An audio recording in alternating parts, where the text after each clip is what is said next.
going to discuss short questions of chapter number 16 according to smart syllabus.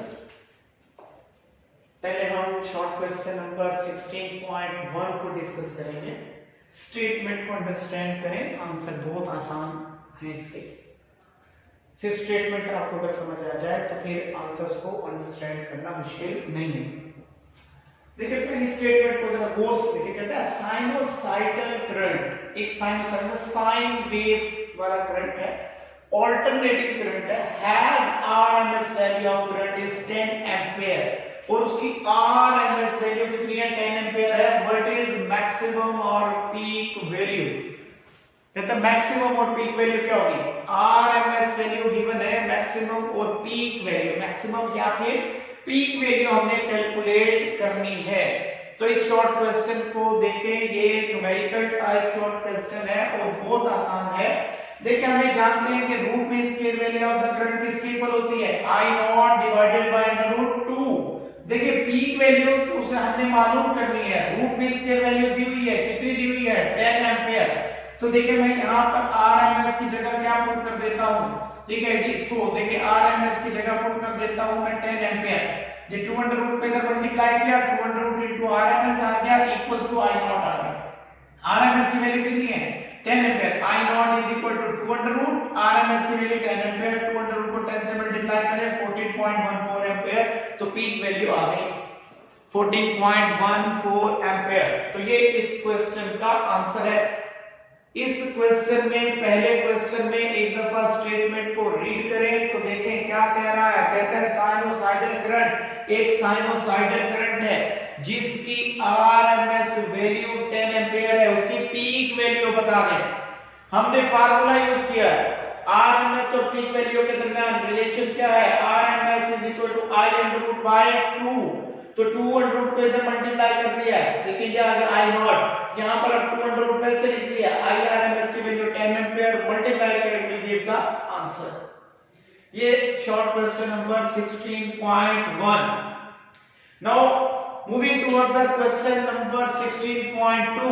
ये भी बहुत आसान है, ये आप थ्योरी के सेक्शन में इस क्वेश्चन को ऑलरेडी इन डिटेल पढ़ चुके हैं. ठीक है, देखिए अभी मैं स्टेटमेंट पढ़ूंगा आपको याद आ जाएगा.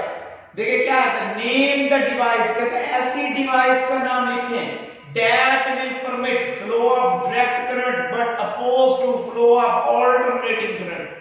ऐसी डिवाइस का नाम लिखें जो डायरेक्ट करंट को तो पास होने देती है लेकिन ऑल्टरनेटिंग करंट को अपोज करती है. याद करें कौन सी ऐसी हमने डिवाइस पढ़ी ऑल्टरनेटिंग सर्किट्स में. कितने कंपोनेंट पढ़ा? रेजिस्टर के बारे में पढ़ा, हमने इंडक्टर के बारे में पढ़ा, alternating current pass through inductor, alternating current pass through capacitor. तो आपने कहां पढ़ा कि अल्टरनेटिंग करंट अपोज होता है लेकिन डायरेक्ट करंट होता है? हां जी, इंडक्टर. इंडक्टर एक ऐसी डिवाइस होती है जिसमें से डायरेक्ट करंट तो फ्लो कर जाता है लेकिन अल्टरनेटिंग करंट को इंडक्टर अपोज करता है. ठीक है, क्यों? क्योंकि सेल्फ इंडक्शन हो जाती है. याद होगा आपको, सेल्फ इंडक्शन हो जाने की वजह से, ठीक है, सेल्फ इंड्यूस ईएमएफ प्रोड्यूस हो जाता है जिसकी वजह से वो अल्टरनेटिंग करंट को अपोज करता है. तो देखिए मैं यहां क्या लिखूंगा? Because the device which permit the flow of direct current but oppose the alternating current is called inductor. Inductor ऐसी डिवाइस है. अच्छा देखिए इसी सवाल के दूसरे हिस्से में देखिए वो क्या बोलता है. कहते हैं ऐसी डिवाइस का नाम भी लिखें permit the flow of alternating current, जो अल्टरनेटिंग करंट को पास होने दे लेकिन डायरेक्ट करंट को अपोज करें. तो देखिए कौन सी डिवाइस का नाम आता है आपके ध्यान में? जी, कैपेसिटर. कैपेसिटर क्या करती है? कैपेसिटर डायरेक्ट करंट को अपोज करती है. क्यों? क्योंकि इसकी दोनों प्लेट्स के दरमियान क्या होता है? इंसुलेटर होता है. तो वो insulating medium which is present between the two plate of the capacitor वो क्या करता है? वो डायरेक्ट करंट को फ्लो होने नहीं देता है, डायरेक्ट करंट को अपोज करता है. तो फिर मैं यहां पर आंसर में क्या लिखूं? देखिए बहुत आसान है. मैं यहां लिखूंगा the device which permit the flow of alternating current but oppose the direct current is called capacitor. तो ऐसे को क्या बोलते हैं? कैपेसिटर बोलते हैं. ठीक है, कैपेसिटर डायरेक्ट करंट को अपोज करती है लेकिन अल्टरनेटिंग करंट को पास होने देती है. ठीक है जी. तो देखिए ये आंसर है किसका, नेक्स्ट सेकंड क्वेश्चन का। अब हम किसकी तरफ जाएंगे, नेक्स्ट क्वेश्चन की तरफ। नेक्स्ट क्वेश्चन देखिए, नेक्स्ट क्वेश्चन थ्योरेटिकल आंसर है इसका भी, ठीक है, ये भी बहुत आसान है। ये जितना यहाँ पर लिखा हुआ है अगर आप इसी को अच्छी तरह से अंडरस्टैंड कर ले तो ये काफी है, ठीक है, मोर देन एनफ आंसर है ये। क्वेश्चन देखिए क्या है, कहता है हाउ मेनी टाइम्स पर सेकेंड, हाउ मेनी टाइम्स मतलब एक सेकंड में कितनी दफा will an incandescent lamp, इनकंडेंसेंट lamp कौन सा होता है, जो करंट की वजह से वर्क करता है, मतलब करंट दिया और उसने ग्लो करना शुरू कर दिया। ये जो बल्ब होते हैं जिन्हें ये जो आम घरों में इस्तेमाल करते हैं, ये जो बल्ब लगे हुए हैं, दीज आर इनकंडेंसेंट लैंप्स, ठीक है, इनमें करंट देते हैं हम इनको और ये ग्लो करने लगते हैं, ठीक है। तो incandescent lamp will reach maximum brilliance, maximum brilliance क्या होता है, जब ये अपनी पूरी शिद्दत के साथ चमक रहा हो, बल्ब मैक्सिमम, ठीक है, मैक्सिमम हमें रोशनी दे रहा हो, लाइट दे रहा हो, तो ये अपनी मैक्सिमम ब्रिलियंस पर। तो how many time per second will an incandescent lamp reach to the maximum brilliance when connected to 50 hertz source. देखिए कहते हैं एक बल्ब है उसको हमने 50 हर्ट्ज की सोर्स से लगा दिया, अब वो एक सेकंड में अपने मैक्सिमम ब्रिलियंस पे कितनी दफा पहुंचेगा। तो बेटा याद रखें कोई भी इनकंडेंसेंट लैंप अपनी मैक्सिमम ब्रिलियंस पे तब पहुंचता है जब उसे मैक्सिमम करंट मिलता है, जब उसे मैक्सिमम करंट मिलता है। तो एक ऑल्टरनेटिंग सोर्स अगर मैं कनेक्ट करूं तो एक साइकिल में बताएं करंट कितनी दफा अपनी पीक वैल्यू पे पहुंचेगा एक साइकिल में। देखिए मैं यहां एक साइकिल ड्रॉ करता हूं करंट का, ऑल्टरनेटिंग करंट का, ये एक साइकिल।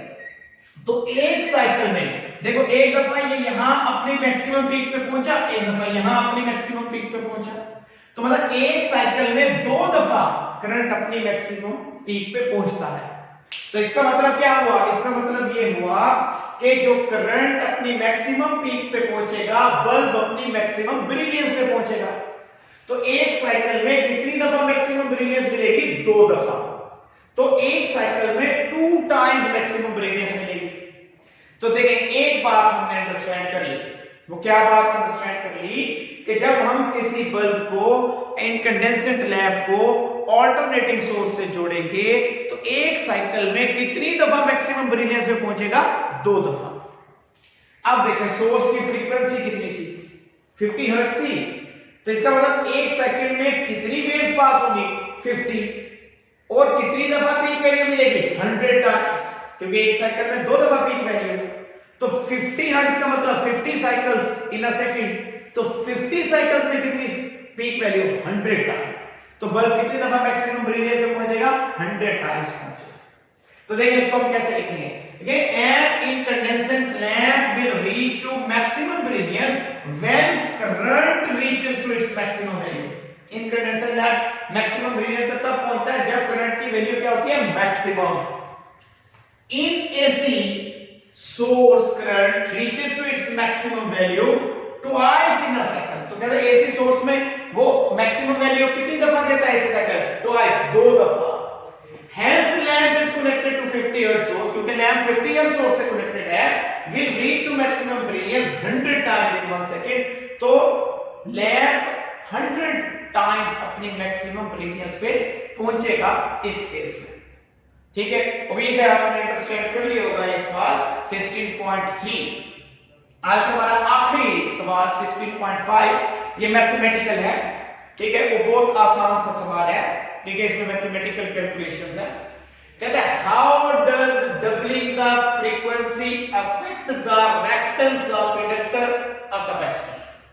कहता है हमने फ्रीक्वेंसी को डबल कर दिया है, फ्रीक्वेंसी को डबल कर दिया है, तो इंडक्टर की और कैपेसिटर की रिएक्टेंस पे क्या फर्क पड़ेगा।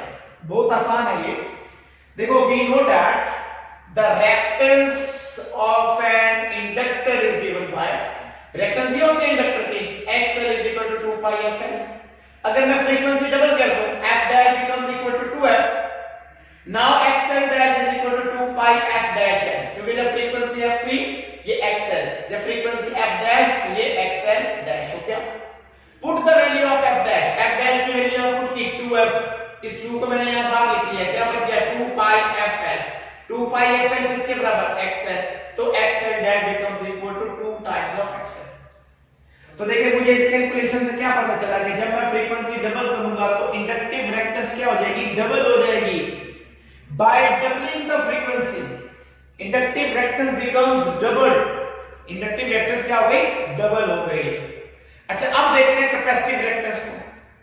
आप देखिए जो मेरे पास कैपेसिटिव रिएक्टेंस होती है ये xc होती है, xc ये किसके इक्वल होती है, 1/2 पाई fc के। Again doubling the frequency f dash becomes equal to 2f, then xc dash is equal to 1/2 pi f dash c। देखें f फ्रीक्वेंसी लिखी, इसे xc लिखा, इसे f dash लिखा, इसे xc dash लिखा। तो f dash की जगह क्या पुट करूं, 2f, because frequency is double, तो f dash is equal to 2f। तो सेम उसी तरह ये 2 इधर बाहर आ गया, 1/2 हो गया, तो ये आ गया 1/2 fc, तो 1/2 fc is equal to xc। It means capacitive reactance becomes half.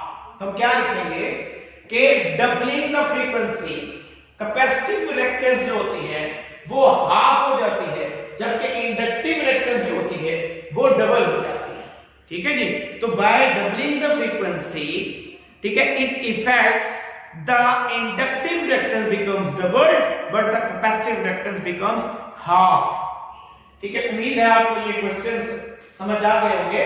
अब आपने इन्हें अच्छी तरह से रीड आउट कर लेना है, याद कर लेना है। ठीक है, इंशाल्लाह नेक्स्ट लेक्चर में फिर नेक्स्ट टॉपिक के साथ हाजिर होंगे। अल्लाह हाफिज।